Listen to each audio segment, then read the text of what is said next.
ma conversion, celle qui m'a fait endurer et être ici aujourd'hui parmi vous. C'est la première lettre à Jean, le chapitre 4, versets 9 et 10. Voici comment l'amour de Dieu s'est manifesté parmi nous. Dieu a envoyé son Fils unique dans le monde pour que nous vivions par lui. Voici en quoi consiste l'amour. Ce n'est pas nous qui avons aimé Dieu, mais c'est lui qui nous a aimés et il a envoyé son Fils en sacrifice des pardons pour nos péchés. Parole du Seigneur. Nous rendons grâce à Dieu. La croix est là et elle parle pour elle toute seule. Et à l'âge de 19 ans, à 7 ans en arrière, je me suis rendu compte tout simplement que l'amour que j'ai cherché dans les femmes, l'amour que j'ai cherché, la gloire que j'ai cherché au foot, je n'allais pas être comblé à travers tout cela. J'étais un sacré menteur. En fait, je voyais les femmes comme des objets.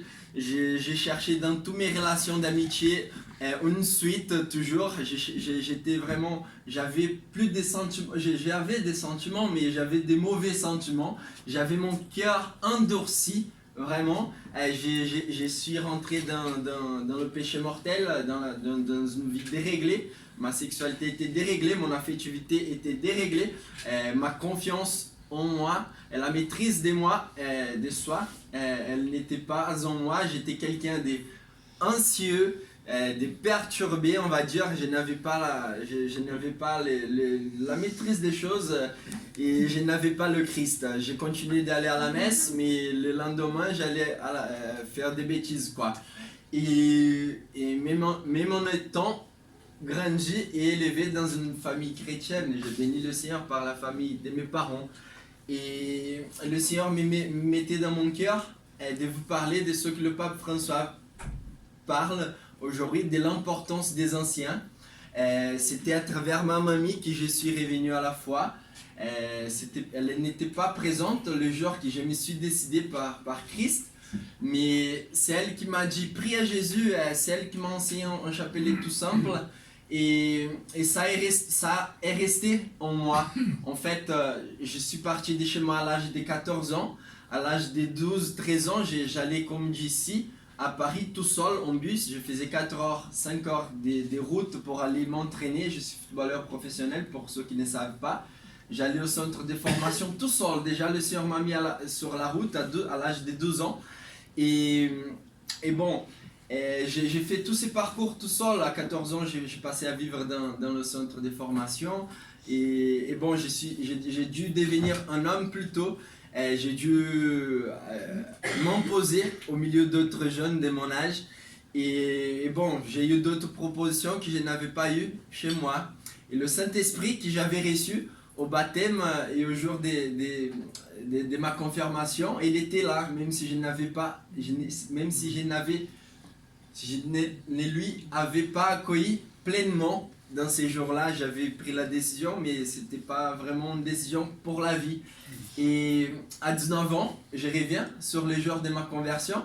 C'est un garçon qui ne se retrouvait pas, qui était un peu le clown de ses potes, mais qui ne retrouvait pas une joie pleine et véritable. Il a compris qu'il avait besoin de l'aide du Christ pour sa vie professionnelle, pour le foot. Mais il ne pouvait pas confier à Jésus seulement ce qui lui convenait. Mais il devait confier au Christ sa vie par entier. Et j'ai confié à lui, à ces moments-là, toute ma vie, ma mission, mon spiritualité, ma santé, ma vie professionnelle, mon affectivité, tout à Jésus. Et ma vie a changé depuis cela. J'ai vécu beaucoup de choses dans les 2 premières années. C'est le grand choc qu'on ressent en fait. Vous connaissez tous, c'est pour ça que vous êtes là. Et ceux qui vont encore vivre, c'est fou. Lorsqu'on se décide pour Jésus, il nous donne les occasions pour lui connaître davantage, pour... les petits bobos qu'on avait, les petites blessures, elles sont guéries au fur et à mesure. tu vois, dans ta main, c'est déjà bon, hein.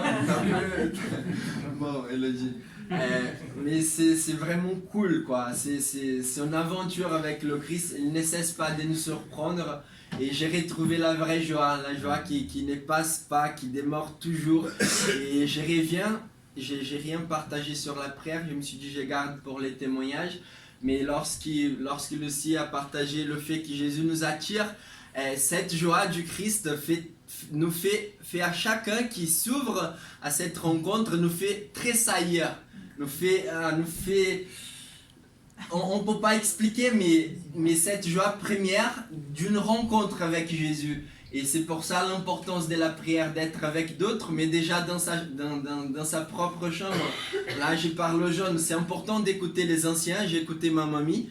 Aujourd'hui, j'écoute d'autres personnes qui sont des anciens, parce que, comme le pape François nous dit, les anciens ont déjà vécu de belles choses, ils veulent voir de belles choses. C'est pour ça que je vous encourage à continuer à témoigner, à continuer à encourager les jeunes, parce que j'étais encouragé pour ma mamie à 7 ans, à 8 ans en arrière. Aujourd'hui, là, mon fondateur, le Père Pierre, il y a d'autres personnes que j'écoute, parce qu'on n'est pas fait pour marcher tout seul, on n'a pas à former un schéma qui part du rien, mais il y a des belles choses que vous avez à transmettre. Et il faut encourager les jeunes à rêver grand, à se battre pour des grandes valeurs, comme le pape François nous encourage les jeunes. Et c'est vraiment une aventure avec le Christ. Et après, je me suis rendu compte qu'avec ou sans le foot, ma vie c'était si heureuse parce que Christ était là. Un an après ma conversion, j'ai eu une 12e chirurgie. J'ai eu une chirurgie avant une opération au genou, avant de rendre ma vie au Christ. J'ai eu une 2e, une 3e, une 4e. Mais le Seigneur est avec nous dans les moments de gloire, lorsque tu es le buteur de l'équipe, où tout le monde vient te féliciter. Mais aussi dans les moments d'épreuve. Surtout dans l'épreuve, dans les difficultés, dans nos galères, dans nos souffrances. C'est là que le Seigneur parle et s'y manifeste. Mais c'est pas que dans cela. Le Christ, il n'est pas venu pour souffrir, il a souffert. On sait de cela et on ne refuse pas les souffrances dans nos vies, mais il est venu pour s'y réjouir. Il est venu pour être avec ses amis et il veut être notre ami, notre meilleur ami. Et c'est pour cela qu'il donne le Saint-Esprit de Dieu. Son Esprit Saint est avec nous et il manifeste sa présence. Le Saint-Esprit est bon, le Saint-Esprit est là. Il est vraiment bon. Et je vous disais, alléluia, béni sois-tu Jésus. Applaudissons le Christ alors. Le Christ est bon, il est merveilleux. Et je vous disais, on retrouve ça, notre joie dans la prière, dans cette communion en profondeur. C'était cité aussi dans le fil rouge, dans le fil doré de la prière. Aller en profondeur, faire des pas dans la foi, c'était cité aussi dans la prière. Et c'est cette importance que Jean-Paul II, notre fondateur de la fraternité missionnaire Jean-Paul II, que j'ai fait partie depuis mon arrivée en France.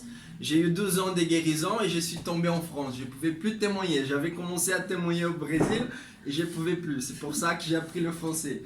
C'était ma motivation. J'ai appris le verbe vaut, aimer, et dans le bus, Jésus vaut t'aimer. Il faut se laisser faire. Bon. Et bon, c'est pas que dans la prière, c'est dans la vie communautaire. C'est pour ça que je retrouve ma joie. J'aime parler de la joie de façon concrète. Oui, dans la prière, c'est important. Sans la prière, nous ne pouvons rien faire. Ça sert à rien que je vous parle. Mais aussi dans la vie communautaire, en donnant ce que nous avons reçu. Et j'ai reçu une image dans la prière. Je ne savais pas ce que j'allais vous dire parce qu'on a plein de témoignages, nous tous, nous avons plein de témoignages à donner. Moi aussi. J'ai reçu l'image d'une toile et le Seigneur m'a remis un grand tissu. Il m'a remis à l'image des pierres qu'il a reçu. Le Christ, n'était pas que pour les Juifs, mais pour les nations. Et alors, c'est Christ que nous avons présent aujourd'hui. Dans cette prière que nous avons vécue, moi personnellement, j'étais renouvelé dans ma vie de chrétien parce que c'est différent lorsqu'on prie avec d'autres qui ont les mêmes ardeurs. C'est Christ, il n'est pas que pour moi, que pour notre petit groupe, mais c'est Christ, c'est pour les nations, c'est pour la France, c'est pour les Herbiers, pour Nantes, pour New York, pour Poitiers. C'est pour nous tous, c'est la promesse de Christ et l'ordre. Et l'ordre de Christ, la promesse du Christ est actuelle. Vous recevrez une force, celle de l'Esprit Saint, et vous serez mes disciples à Saint-Mesmin, au Brésil, à Saint-Mesmin, à New York, en Amazonie, en Hollande, de partout. Et vous recevrez cette force pour annoncer avec vérité, avec autorité que le Christ est Seigneur. Et si vous n'ouvrez pas votre bouche, le Christ ne peut pas être connu. Oui, notre témoignage, notre vie est importante, mais osez davantage annoncer, prier pour que ces gens qui écoutent vos paroles puissent ouvrir vraiment leur cœur et accepter, adhérer au Christ, croire en lui. Amen. Amen.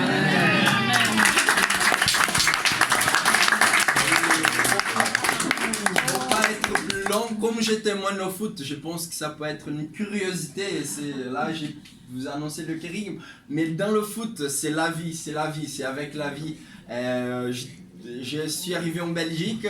J'étais le numéro 10, j'étais dans une place qui mettait les autres jaloux envers moi. Mais 2 ou 3 mois après, je me suis retrouvé sur le banc des touches, je jouais plus. Et c'est là que j'ai pu commencer à témoigner. C'est fou, parce qu'on s'est dit, il faut être à la première place, il faut être le chef de l'entreprise pour pouvoir témoigner, pour pouvoir avoir une autorité. Oui, c'est important. Nous chrétiens, nous devons nous battre pour être à la place, dans une bonne place. On ne doit pas chercher à être le pauvre, tout pauvre, des pauvres. Mais lorsqu'on se retrouve dans des situations de galère, c'est dans cela surtout que je trouve que mon témoignage se fortifie, parce que c'est les gens qui se posent des questions. Mais comment tu continues d'être heureux? Comment tu continues de respecter tes coéquipiers? Comment tu respectes le choix du coach? Et les musulmans qui venaient, et c'est qui ces Christ-là en s'amusant,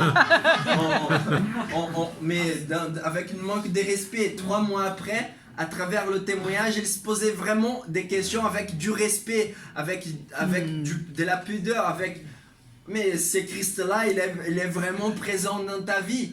Et il y a des choses qui se passent, il faut qu'on endure, qu'on prie, et le Seigneur va manifester sa gloire. Amen. Amen. Super. Merci Jésus.